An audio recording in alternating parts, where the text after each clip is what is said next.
تو انبیاء علیہ السلام نے آ کے ایک محنت فرمائی. انبیاء علیہ السلام والی مبارک محنت، اس میں سب سے پہلے یقینوں کی تبدیلی ہے. غلط یقین اندر سے نکالنا، صحیح یقین اندر اتارنا، یہ نبیوں کی محنت کی بنیاد ہوتی ہے. کیوں؟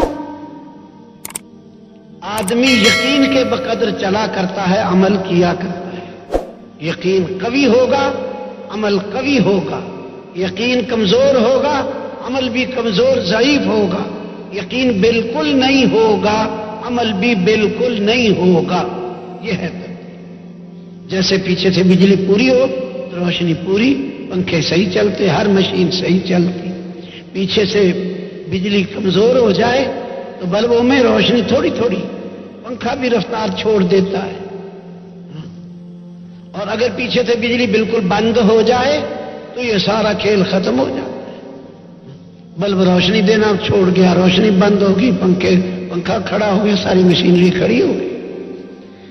قوی ایمان ہوگا تب قوی عمل بنے گا، کمزور ایمان ہوگا کمزور عمل بنے گا. بالکل ایمان نہیں ہوگا تو یہ عمل بالکل بنائے گا ہی نہیں. یہ ہے ترتیب. اس لیے سب سے پہلے غلط یقینوں سے دلوں کو صاف کرنا ضروری ہے. غلط یقین کیا ہے؟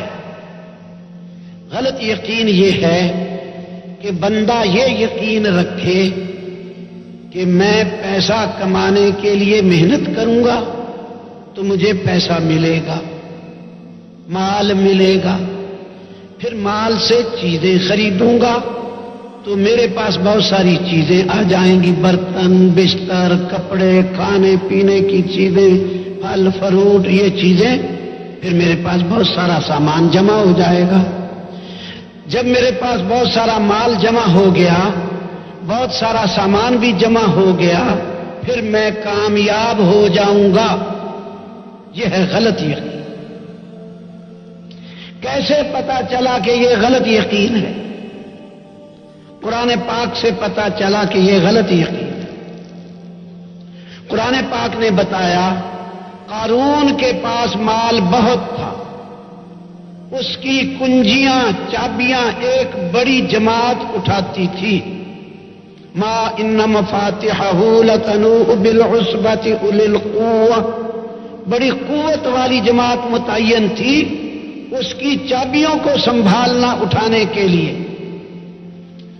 تو اسی قرآن نے بتایا کہ قارون کو مال میں کامیابی نہیں ملی. فخسفنا به وبداره الارض، ہم نے زمین میں دھنسا دیا. ایک دن اپنی زینت دکھانے کے لیے نکلا. قال الذين يريدون الحياة الدنيا يا ليت لنا مثل ما اوتي قارون انه لذو حظ عظيم.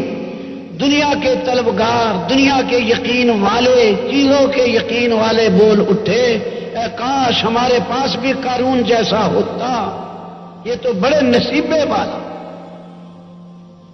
بڑا کامیاب انسان. تو علم والوں نے کہا وقال الذين اوتوا العلم ويلكم ثواب الله خير. ارے یہ کچھ نہیں ہے، مال میں کامیابی نہیں ہے، کامیابی اللہ کے ہاتھ میں ہے. علم والوں نے سمجھایا. پھر جب زمین میں دھنسا دیا گیا تو وہی کہنے لگے لولا امن اللہ علینا لخسف بنا. ارے اچھے رہے ہم قارون جیسے نہیں ہوئے، اللہ نے ہمارے اوپر فضل فرما دیا. بعد میں سمجھ آئی ان علماء کی بات، بعد میں سمجھ آئی اہل علم کی بات. جب وہ فرعون، جب وہ قارون برباد ہوا، پھر عقل آئی کہ ہائے ہائے واقعی بھائی بات تو یوں ہی تھی جو علماء کہتے تھے. اسی قرآن نے بتایا فرعون کے پاس بہت بڑی حکومت تھی، ملک تھا. وہ کہتا تھا الیس لی ملک مصر وہذہ الانہار، یہ ملک مصر میرا نہیں اور یہ نہریں میری نہیں ہیں، میرا ملک، میری نہریں، میرے باغات. تو اسی قرآن نے بتایا کہ اسی کے ملک میں اسی کی نہروں میں غوطے کھا کھا کے فرعون اور فرعونی قوم چوہوں کی موت غرقاب کر دی گئی. ان کو مال میں قارون کو کامیابی نہیں ملی، ملک میں فرعون کو کامیابی نہیں ملی. ملک والوں کے پاس چیزیں بھی ہوتی ہیں، مال بھی ہوتا ہے، سامان بھی ہوتا ہے، لیکن کامیابی یہ اللہ دیتے ہیں، ملک میں نہیں ہے. نمبر 3، قرآن نے بتایا حامان فرعون کا وزیر تھا. قرآن پاک سے اشارے ملتے ہیں. یا حامان ابن لی سرحا لعلی ابلغ الاسباب سرحا لعلی اطلع الہ موسیٰ. اے حامان یہ کرو، اے حامان یہ کرو. قرآن بتا رہا. اشارے ملتے ہیں کہ حامان فرعون کا وزیر تھا، اور وہی قرآن بتاتا ہے کہ ان سب کو مال میں، ان چیزوں میں، وزارت میں کامیابی نہیں ملی. وقارون وفرعون وحامان کلا اخذنا بذنبه. قارون، فرعون، حامان، اللہ نام لے کے بتا رہے ہیں، نام زد بتا رہے ہیں. ان سب کو ہم نے گناہوں کی وجہ سے پکڑا ہے، کامیابی نہیں ملی. وزراء کے پاس مال ہوتا ہے، چیزیں ہوتی ہیں، اسباب ہوتے ہیں، لیکن کامیابی کا تعلق ملک سے ہے ہی نہیں، کامیابی کا تعلق مال سے ہے ہی نہیں، کامیابی کا تعلق وزارتوں سے ہے ہی نہیں. ساری دنیا کے وزراء، ساری دنیا کے بادشاہ دھوکے میں ہیں، قابل رحم ہیں. ساری دنیا کے بادشاہ قابل رحم ہیں، ساری دنیا کے وزراء قابل رحم ہیں. ان پہ آنسو بہانے چاہیے. جو اللہ کے حکم کو چھوڑ کے چل رہے وہ، ہاں اگر اللہ کے حکم کو پورا کر کے چل رہے پھر کامیاب ہے.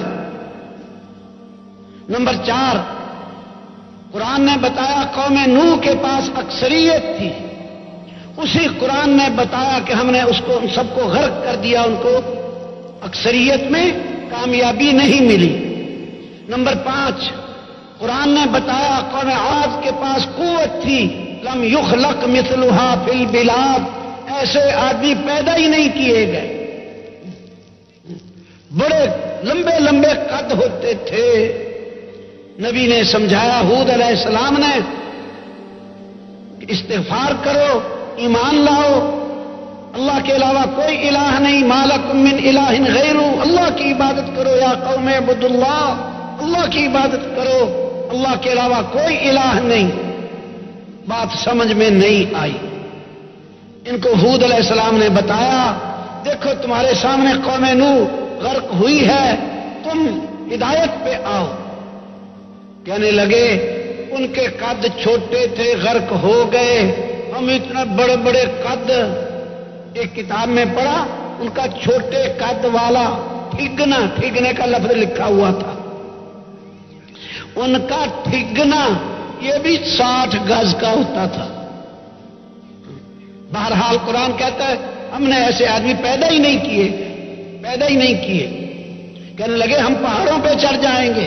ان کے قد چھوٹے تھے، ہم اتنے اونچا قد، ایک قدم 20 فٹ پہ جا رکھا، دوسرا 40ویں فٹ پہ پہنچ گیا، 25 فٹ کا قدم. تو پہاڑ کے اوپر ہمیں نہیں پانی غرق کر سکتا. اللہ جل جلالہ نے 7 راتیں 8 دن تک زوردار ہوا چلا کے سارے پٹخ کے مار دیے زمین سے، پہاڑوں سے. تو قرآن نے بتایا ان کے پاس قوت بہت تھی. اسی قرآن نے بتایا فَهَلْ تَرَىٰ لَهُم مِّن بَاقِيَةٍ. کیا ان میں کوئی باقی رہا؟ پھر ان کو قوت میں کامیابی نہیں ملی. نمبر 6، قوم سمود. یہ وہ بنیادیں ہیں جو عرض کی جا رہی ہیں، جو آج انسانوں نے ہم نے بنا لی ہے کامیابی کے لیے. قرآن ان سب کو ٹھکرا چکا ہے، رد کر چکا ہے، ان کی مثالیں بیان کر کے جگہ جگہ سمجھا چکا ہے. وہ بہت نادان ہوگا جو انہی بنیادوں پہ پھر زندگی اٹھائے، قرآن کو نہ دیکھے. قوم سمود ان کے پاس صنعت. سیدنا صالح علیہ السلام نے بتایا کہ دیکھو تمہارے سامنے قوم عاد برباد ہوئی ہے. یہ کہنے لگے ہم پہاڑوں کے اندر غاریں بنائیں گے. جیسے چوہا بل بناتا ہے, مٹی میں اپنا سوراخ بناتا ہے, تو یہ انہوں نے کہا ہم پہاڑ کھود کھود کے کرید کے پہاڑ کے اندر گلی بنا دی اور آگے جا کے محلہ بنا دیا, آگے مکان بنا دیے اس کے اندر. ہوا کیا کرے گی یہاں؟ انہوں نے سوچا شاید اللہ کے پاس صرف پانی کا عذاب ہے. قوم عاد نے یہ سوچا, قوم سمود نے سوچا شاید اللہ کے پاس صرف ہوا کا عذاب ہے. اللہ نے زمین کو زوردار جھٹکا دیا, زلزلہ, ساری زمین ہلا دی. فاصبحوا فی دیارہم جاثمین, اپنے گھروں کے اندر اوندے منہ گرے ہوئے مرے پڑے تھے. اور دوسری آیت ہے فاخذتہم الصیحہ, بڑی چیخ زوردار, اس نے ان کے کلیجے پھاڑ دیے اور برباد ہو گئے. صنعت میں کامیابی نہیں ملی. نمبر 7 قوم شعیب, ان کے پاس تجارتیں تھیں. ان کو سیدنا شعیب علیہ السلام نے سمجھایا دیکھو اللہ کے علاوہ کوئی الہ نہیں ہے, ایک اکیلے اللہ کی عبادت کرو. یا قوم اعبدوا اللہ ما لکم من الہ غیرہ, اللہ کے علاوہ کوئی الہ نہیں ہے. یا قوم اوفوا المکیال والمیزان ولا تنقصوا المکیال, ناپ تول پورا کرو, ناپ تول میں کمی نہ کرو. ان کے لینے کے پیمانے اور تھے, دینے کے اور تھے, کم تولتے تھے. سمجھ میں نہیں آئی بات. کہنے لگے لولا رہتک لرجمناک وما انت علینا بعزیز, اگر تیرا قبیلہ اور کنبہ نہ ہوتا تجھے پتھر مار مار کے مار دیتے, تو کوئی ہم پہ غالب تھوڑا ہی ہے. اور نبی کا جواب سنو اور حیران ہو جاؤ. یہ کہتے ہیں تیری قوم کا ڈر ہے ورنہ تجھے مارتے. کوئی ہمارے جیسا نادان ہوتا تو اپنی قوم کی اور بھی دھاک بٹھاتا ان کے دلوں میں کہ ہاں ہماری قوم ایسی, ہماری قوم ایسی. آج ساری دنیا والے اپنی قوم, اپنے قبیلے, اپنی پارٹی, اس کی قوت کی دھمکیاں دوسری قوم کو دیتے ہیں. یہ زبردست نادانی ہے. وہ تو اللہ کے نبی تھے, انہوں نے کیا پیارا جواب دیا, یا قومی ارہتی اعز علیکم من اللہ, ارے میری قوم اللہ سے بھی زیادہ قوت والی ہے, میری قوم سے ڈرتے ہو, اللہ سے نہیں ڈرتے ہو. میری قوم کا خوف کھاتے ہو, اللہ کا خوف کھاؤ, اللہ سے ڈرو. اللہ سے متاثر کیا اس قوم کو. ہمیں میری گزارش ہے سارے مجمع سے, کوئی شخص اپنی قوم سے دوسروں کو متاثر نہ کرے, اللہ سے متاثر کرے. کوئی پارٹی, سیاسی پارٹی, مذہبی پارٹی, کوئی بھی اپنی قوت کی دھمکیاں ہرگز نہ دے. یہ جہالت ہے. اپنی قوم سے متاثر کرنا, اپنی اکثریت سے متاثر کرنا. یہ تبلیغ والے بھی کہتے ہیں ہمارا اتنا بڑا اجتماع, خاک بھی اجتماع نہیں کر سکتا اگر اللہ نہ چاہے.